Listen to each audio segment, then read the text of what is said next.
So TGPSC preparation చూసినట్లయితే registration process కానివ్వండి, at the same time preparation methods కానీ ఎలా ఉండాల్సిన అవసరం ఉందండి? యా, సో రిజిస్ట్రేషన్ ప్రాసెస్ విషయానికి వస్తే డెఫినెట్లీ మనకు తెలంగాణ వెబ్సైట్లోనే వాళ్ళు రిజిస్టర్ చేసుకోవాలండి.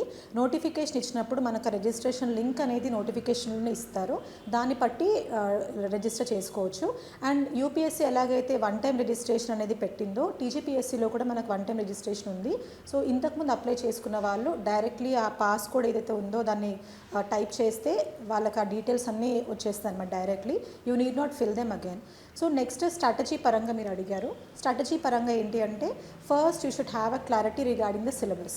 ఇప్పటి వరకు తెలంగాణ గ్రూప్ 1 ప్రిపరేషన్ అంటే మీరు రఫ్గా హిస్టరీ ఉంటుంది, జాగ్రఫీ ఉంటుంది, ఎకానమీ ఉంటుంది, తెలంగాణ ఎకానమీ, బడ్జెట్ ఇవి చదువుకుంటే చాలు అనుకున్నారు. అలా సరిపోదు. మీకున్న లిమిటెడ్ నెంబర్ ఆఫ్ పోస్ట్కి మీకు ఫస్ట్ కావాల్సింది సిలబస్ పట్ల గట్టి పట్టు. సో ఆ పట్టు ఎలా వస్తుంది అంటే, you SIT with the syllabus. ఇప్పుడు ఫర్ ఎగ్జాంపుల్ ఒక 1 మంత్ మొత్తం కూడా మీరు సిలబస్తో కూర్చున్నా అది మీకు ప్లస్సే అవుతుంది కానీ మైనస్ అవ్వదు.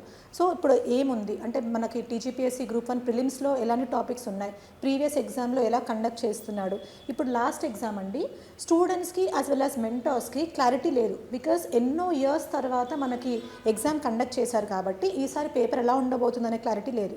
ఈసారి మీకు అలాంటి ఇష్యూ లేదు, యూ ఆల్రెడీ నో ఎలా పేపర్ సెట్ అవుతోంది అని. అండ్ హీఈస్ రియలీ అంటే TGPSC board is really giving the exam online with UPSC. అదే టఫ్నెస్ మెయింటైన్ చేస్తున్నారు కాబట్టి మీరు కూడా యాజ్ ఇఫ్ ఒక యూపీఎస్సీ ఆస్పిరెంట్ ఎలా అయితే ప్రిపేర్ అవుతారో అలానే అనుకుని ప్రిపేర్ అవ్వండి. గ్రూప్ 1 అని మాత్రం మీరు లైట్ తీసుకోకూడదు, because this is the top most service in the entire state కాబట్టి.